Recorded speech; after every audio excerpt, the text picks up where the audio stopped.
C'est reçu encore. On est le 26 mai 2021. Alors, je viens sur la trompette aujourd'hui encore et je viens proclamer le retour de notre Seigneur Jésus-Christ. Amen. On est vraiment dans les temps où notre Seigneur va se manifester. Amen. Et il est donc très important de se préparer, de laisser aller le monde avec ses passions et sa distraction et de choisir le Seigneur Jésus-Christ à tout point de vue. Amen et amen. Alors, souvent, on peut être séduit, pris dans toutes sortes d'engrenages, croyant qu'on est en train, au fait, de marcher selon le Seigneur, peut-être parce que soit on est chrétien, soit, au fait, on le sert, soit on a grandi dans une famille chrétienne, soit on pense qu'on ne fait rien de mal, quand on se regarde, on trouve quand même que on n'est pas une mauvaise personne, alors on ne voit pas pourquoi on devrait changer les choses, et puis etc. etc. Mais, écoutez bien, il ne s'agit pas de tout cela. Amen. Il s'agit de se repentir. Et repentir, c'est quoi? C'est regarder la vie dans laquelle nous sommes et de dire, Seigneur, comparé à ta parole, à tes commandements, je ne marche pas strictement selon ce que tu as dit. Seigneur, je te demande pardon et aide-moi à changer. Viens dans ma vie par ton Esprit Saint et transforme-moi, Seigneur, et compassionne-moi et donne-moi, Père éternel, d'être au fait assidu à mes devoirs, changeant ce qui doit être changé, et puis au fait me débarrassant de tout le reste que tu n'aimes pas, et d'être au fait engagé dans cette œuvre-là de transformation, et afin que je puisse être conforme à ce que tu attends de moi. Amen. Et ça demande notre volonté. Ça demande que nous acceptions, amen, de devenir tout petit devant notre Seigneur afin qu'il soit pleinement élevé. Amen. Alors, que vraiment le Seigneur nous y aide, tous et toutes. Amen et amen. Alors, je viens parler, j'ai oublié le titre de, attendez, oui, bon, attendez.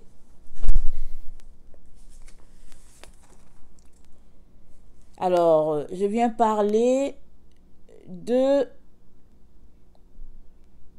livrer, amen, livrer dans le bon champ, amen, que nous sommes, amen, si nous voulons le prendre comme ça.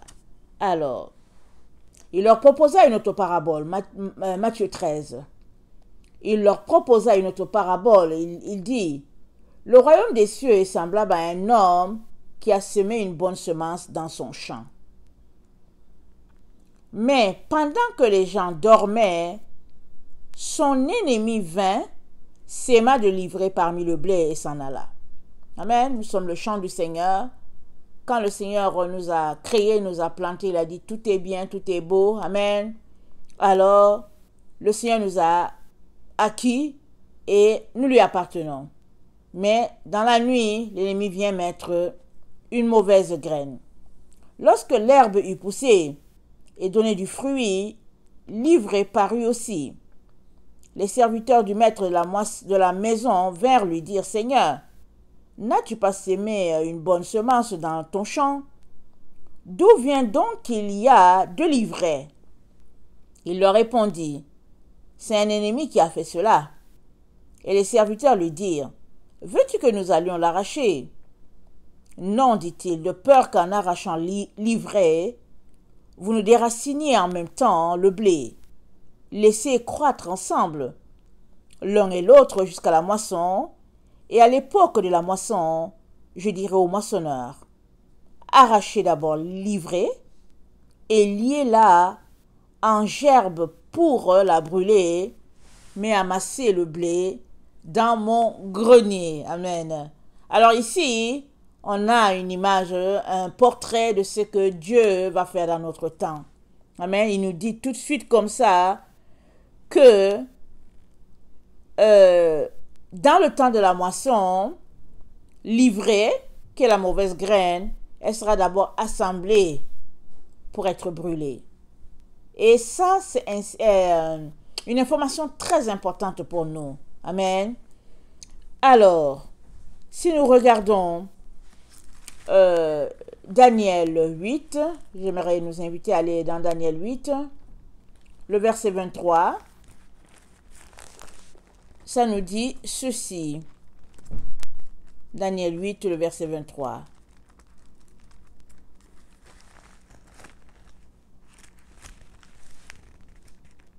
À la fin de leur domination, lorsque les pécheurs seront consumés, il s'élèvera un roi impudent et artificieux.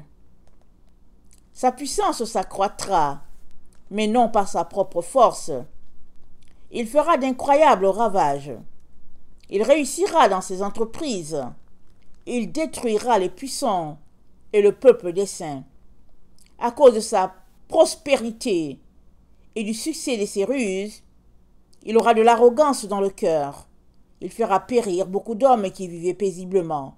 Il s'élèvera contre le chef des chefs, mais il sera brisé sans l'effort d'aucune main. Amen. Alors, on est dans le temps où s'élèvera ce roi artificieux. Amen. On est dans ce temps-là, la Bible nous le prouve. Amen. Alors, donc, c'est dit, le verset 23, attendez, c'est dit, à la fin de leur domination, lorsque les pécheurs seront consumés, donc il y a une consommation des péchés.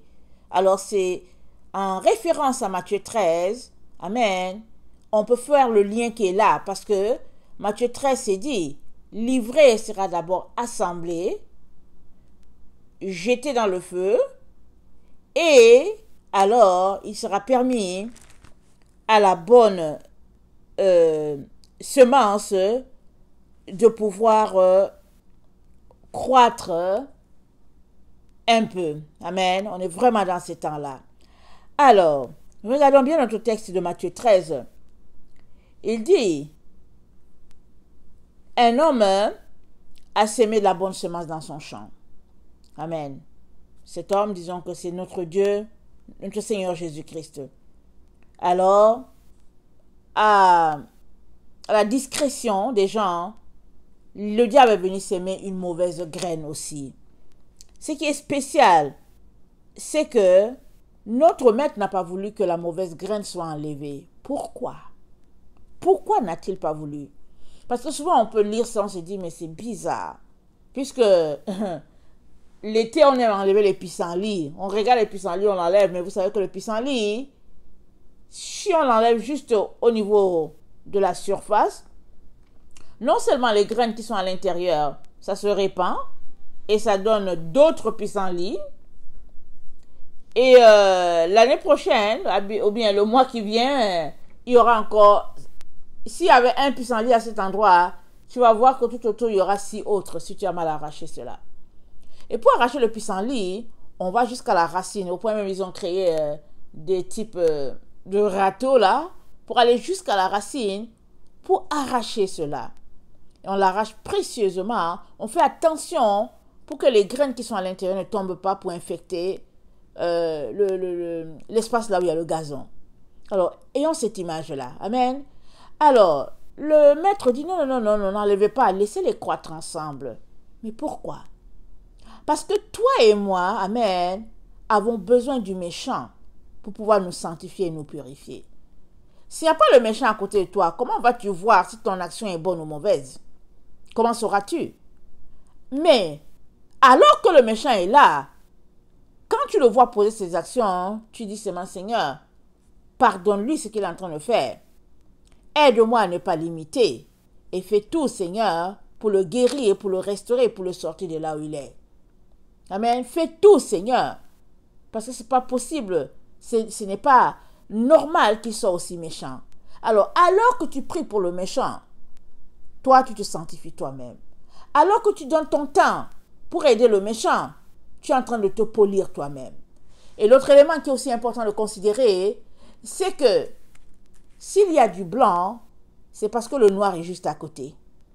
Ou bien, disons-le autrement, si ta lumière est tellement, tellement intense, amen, c'est parce qu'il fait noir. C'est parce que c'est les ténèbres. Dans le jour, on ne voit pas tellement l'intensité de la lumière. Alors, mais cette même lumière-là, laissons alors que tout autour, tout soit noir. Alors, cette lumière-là va briller et tu auras l'impression que, écoutez, est-ce que c'est une nouvelle lampe ou bien une nouvelle ampoule? Alors que c'est la même ampoule. C'est tout simplement que elle était allumée intense dans la journée et comme il y a la lumière du jour, on ne voyait rien. Et cette fois-ci, comme les ténèbres se sont abattues, alors on peut voir. On peut voir que la lumière, elle brille. Alors, c'est pourquoi le Maître, Dieu notre Père, dit, non, laissez ça, ne touchez pas à l'ivraie. Laissez, c'est mieux que l'ivraie soit là qu'il ne soit pas là. Et dans le fond, il nous a dit, faites du bien à vos ennemis, et puis si votre ennemi vous frappe sur une joue, donne-lui l'autre joue aussi. S'il arrache ton manteau, donne-lui aussi la tunique. C'est-à-dire, alors que le méchant est là, nous apprenons les règles de vie. Nous apprenons à nous dissocier de son attitude et nous lui montrons que nous sommes les enfants du Père. Parce que les actions que nous posons sont carrément différentes des siennes. Amen. Alors c'est très important que le méchant soit là. Ici, le méchant symbolisé par l'ivraie. Alors, c'est dit, lorsque l'herbe eut poussé et donné du fruit, non, je ne suis pas au bon endroit, alors il pose la question, d'où vient donc qu'il y ait de l'ivraie? Il leur répondit, c'est un ennemi qui a fait cela. Et les serviteurs lui disent, veux-tu que nous allions l'arracher? Donc, d'où vient l'ivraie? Comme a posé les serviteurs, ils ont dit, Seigneur, n'as-tu pas semé la bonne semence dans ton champ? Mais d'où vient l'ivraie? Amen. Et cette question-ci, ça fait souvent référence à notre attitude, à tous souvent. C'est-à-dire, le Seigneur nous mentionne, ou bien par l'intermédiaire de quelqu'un, peut-être notre angle mort, ou bien peu importe la manière. C'est-à-dire, on a une connaissance qui vient à nous disant que il y a une mauvaise graine en nous, ou bien une mauvaise semence. Que faisons-nous? Est-ce que nous allons devant le Père pour dire, Seigneur, de quelle semence s'agit-il? Viens à mon secours, aide-moi. Ou bien, est-ce que nous regardons devant le miroir et nous disons, mais moi je n'ai rien de mal. Quand je me regarde, je n'ai rien de mal. Et puis en plus de cela, il y a des gens qui sont pires comparés à moi. Alors moi, je ne vois aucune mauvaise semence en moi. Et au lieu de prendre connaissance que la mauvaise semence est là, on refuse carrément cette information-là, ce fait-là. Alors, si tu refuses que dans ta vie, il y a une mauvaise semence, comment vas-tu être changé? Comment seras-tu transformé à l'image de Christ? Puisque le mal en toi, tu ne le reconnais pas. Souvent, le Seigneur peut te pointer le mal tout de suite. Souvent aussi, il peut t'envoyer quelqu'un pointer le mal. Et puis, tu vas dire, oh non, mais moi, je n'ai rien. Au nom de Jésus, tu viens, tu parles sur moi, et puis ta. Alors que c'est Dieu qui est en train de te dire, soit par la main, la bouche d'un enfant, Dieu est en train de te dire, hey, en toi, il y a de l'ivraie. Alors, notre attitude pour être une, comment on appelle ça, un matériel bien poli, amen, selon notre Seigneur, il est important que nous reconnaissions nos faiblesses. Amen, très très important. Il est important que nous prenions note du fait que, oui, l'ivraie est là. Et maintenant qu'il est là, qu'on sait que le Maître a dit de ne pas le toucher, alors, comment agir pour que l'ivraie qui est là ne puisse pas empiéter nos activités, ne puisse pas nous empêcher de vivre? Parce que souvent, il y a des épreuves, des douleurs qui sont de telle sorte que on ne mange plus, on ne boit plus, on se plaint tout le temps, et puis bon, on est triste, on fait le malheureux, on pleure, on est là et tout. Non. L'ivraie est là, ok, c'est bon, laissez-le. Livreur va t'accompagner au magasin. Allons-y. Livreur va t'accompagner. Ça dit, il s'agit d'ignorer le mal qui est là à côté de toi. Parce que tu dois vivre, amen, selon ton plein potentiel. Et le plein potentiel, l'as-tu? Oui, tu l'as, Jésus te l'a donné. Alors, plus tu ignoreras livrer, mieux ton potentiel sera à son maximum. Amen. Parce que les épreuves de la vie, ça ne manque pas. Et, Dieu merci, ils sont là, non pour nous détruire, ça c'est le but de Satan. Mais notre attitude par rapport aux préceptes de notre Seigneur Jésus-Christ nous donnera, amen, d'être poli, amen, par rapport à l'ivraie qui est là. Ok. Alors le maître dit, le verset 30, laissez croître ensemble l'un et l'autre jusqu'à la moisson. Et à l'époque de la moisson, je dirai au moissonneur, arrachez d'abord l'ivraie et liez-la en gerbe pour la brûler, mais amassez le blé dans mon grenier. Alors je ne sais pas si vous faites souvent du jardinage. Alors souvent quand on est un peu paresseux dans le jardinage, alors on voit la mauvaise fleur qui est au milieu de la bonne. Tout ce qu'on fait, c'est que on prend notre petit ciseau, on vient couper la mauvaise fleur qui est là, qui est une fleur envahissante. Mais comme elle est une mauvaise fleur, qu'est-ce qu'elle va faire? Elle va repousser, elle va envahir l'autre. Alors tu peux voir deux fleurs jaunes qui sont là. Alors l'une c'est la vraie et l'autre est à peu près pareille. Mais celle qui est à peu près pareille, elle envahit, elle étouffe carrément l'autre. Toi, tu aimerais voir plutôt l'autre là, avec ses pétales, mais elle est étouffée. Et généralement, quand c'est comme ça, c'est parce que l'autre fleur jaune autour, qui se développe rapidement, hein, c'est elle la mauvaise herbe. Alors, il est conseillé de tout arracher, complètement. Moi, je ne savais pas ça. Il y a une amie qui m'a montré comment faire. On arrache complètement. Amen. Et là, pendant qu'on arrache, on va jusqu'à dans la racine des deux fleurs et on arrache les racines de la mauvaise fleur jaune. On l'arrache, on la jette. Amen. Et même s'il y a des racines qui sont entremêlées, on s'organise pour tout enlever de la mauvaise plante jaune. De telle sorte que on a juste en main la bonne fleur jaune qu'on aimerait avoir. Alors, peut-être qu'elle est diminuée, mais on s'en va maintenant la replanter. Évidemment, il est bon de le faire à un moment propice. Je suppose que cette fleur-là, elle donne juste ses fleurs en juin. Alors, ça veut dire quoi? Que tu devais faire ce processus-là au mois de mai, bien avant. Mais si toi, tu attends au moment où la fleur va éclore et que tu viens faire ce travail-là, finalement, hein, tu perdras toute ta fleur. Elle poussera l'année prochaine, peut-être, mais tu auras perdu toute ta fleur. Donc, vous voyez que il y a quand même une manière de faire pour garder la bonne fleur qu'on aimerait avoir. Ça, c'est pareil pour nous. Pendant que l'ivraie est là, la plantée dans ta vie, on ne sait pas, est-ce qu'il y a combien? Est-ce qu'il y a 4, il y a 5, est-ce qu'il y a 20? Peu importe le nombre. Pendant que c'est là, autour de toi, en train de t'étouffer, va prier Papa Dieu, va prier le Père Céleste. Dis-lui, Père, quelle est la stratégie que je devais utiliser pour aller chercher la racine de cette chose-là parce que je me sens vraiment étouffée. Père, viens à mon secours. Que dois-je faire pour pouvoir arracher, enlever ces choses-là complètement, de telle sorte que moi-même je ne sois pas détruit ou détruite. Ça, c'est très important. Amen. Et si tu viens devant Dieu, dans la prière, dans le renoncement, dans un cœur brisé, un cœur contrit, le Père ne manquera pas, amen, de te dire comment faire. Et maintenant que tu replantes, amen, cette bonne fleur avec toute sa sémence, elle va grandir maintenant bien à l'aise et tout. Mais ça ne veut pas dire que la mauvaise herbe ne va pas venir, la mauvaise fleur.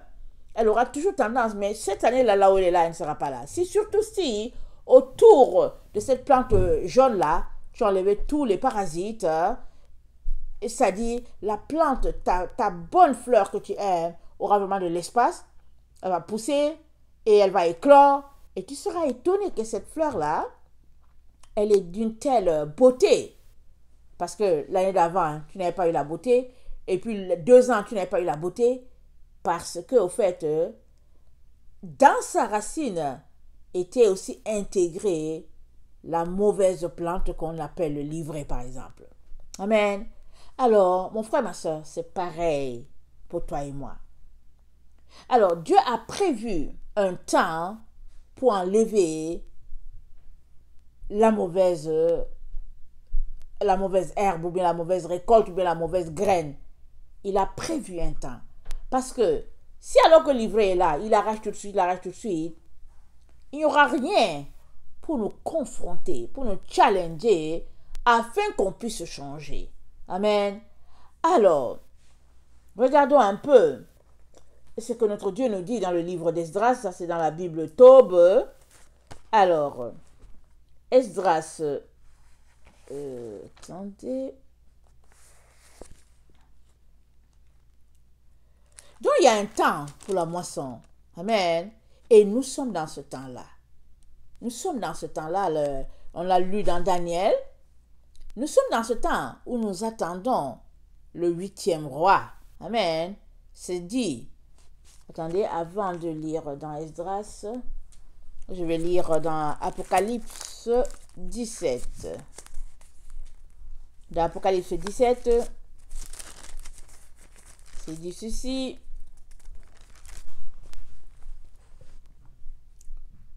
Le verset 9, c'est ici l'intelligence qui a de la sagesse. Les 7 têtes sont 7 montagnes sur lesquelles la femme est assise. Ce sont aussi 7 rois. 5 sont tombés, un existe, l'autre n'est pas encore venu. Quand il sera venu, il doit rester peu de temps.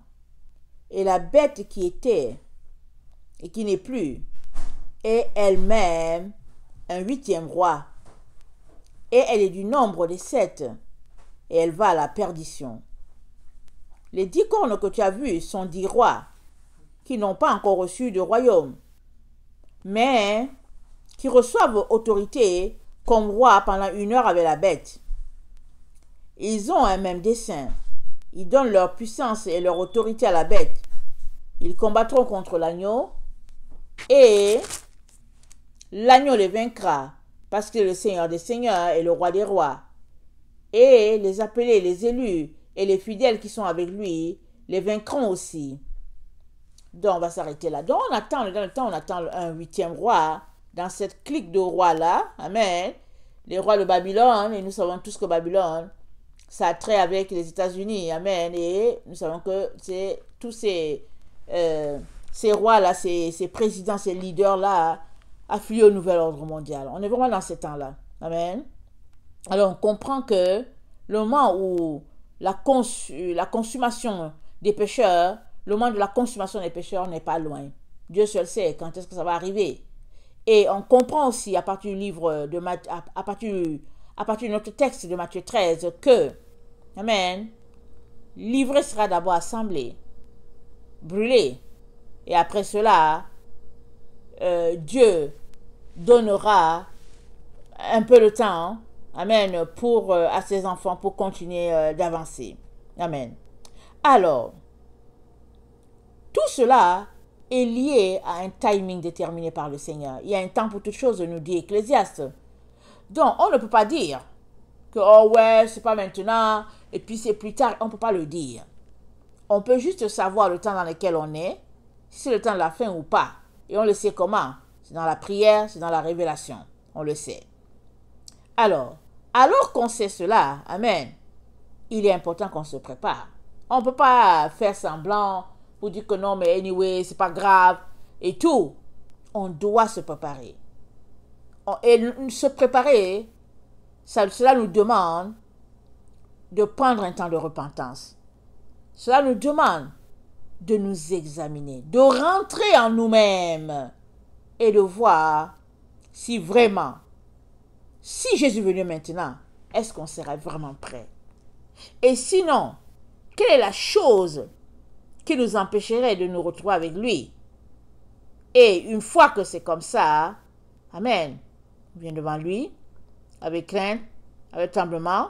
On demande pardon et on lui demande surtout de nous aider à ne plus recommencer ces mêmes histoires ou bien ces mêmes bêtises, exemple, parce que l'esprit est bien disposé, la chair est faible.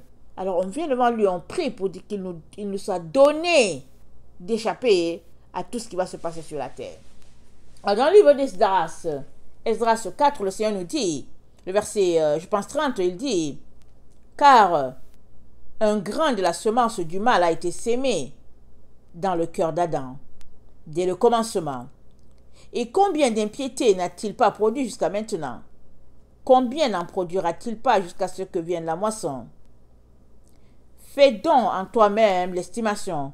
Combien le grain de la semence du mal a-t-il produit de fruits d'impiété? Lorsqu'auront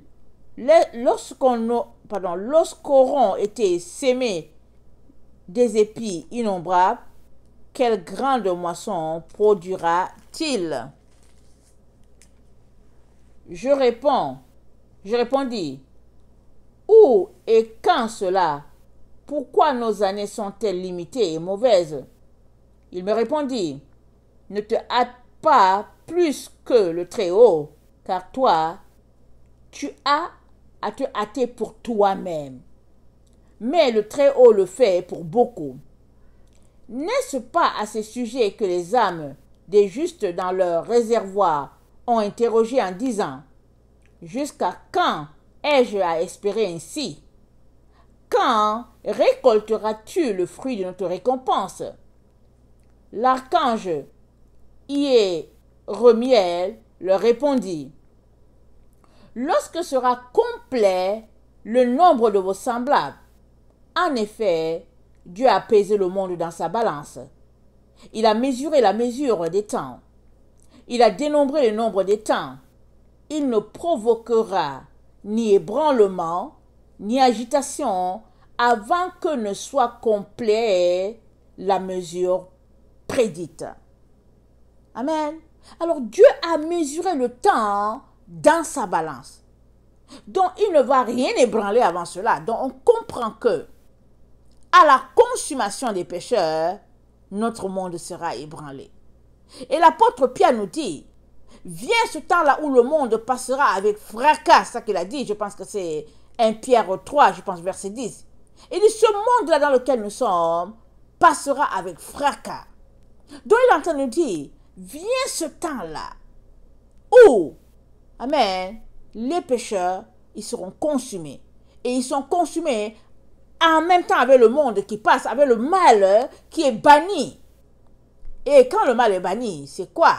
Les enfants de Dieu, qui sont les enfants de lumière, sont transportés dans un monde de lumière. Si bien que ce qui est laissé, il est laissé. Et puis, ce roi impudent là, artificieux là, arrogant, ce roi-là va venir et puis il va mettre les enfants de Dieu au pas. Il va les écraser de toutes sortes de vices, d'humiliation, tout simplement parce que, il s'est détourné de Dieu. Si la Bible parle du fils de perdition, ça veut dire que c'est quelqu'un qui a connu Dieu ou bien qui connaît Dieu ou bien qui a quelque chose à voir avec Dieu d'une manière ou d'une autre. Et fils de perdition, parce qu'il s'est égaré, et puis étant égaré, il va aussi égarer beaucoup d'autres. Sinon Dieu n'allait pas l'appeler fils de perdition. Alors, ce que toi et moi, amen, sont appelés à faire dans ce temps dans lequel nous nous trouvons, c'est de nous repentir. Amen. Alors, regardons un peu Joël. Joël 2. Je vais finir avec cela. Joël 2 nous dit... Attendez, je trouve mon passage. Oh.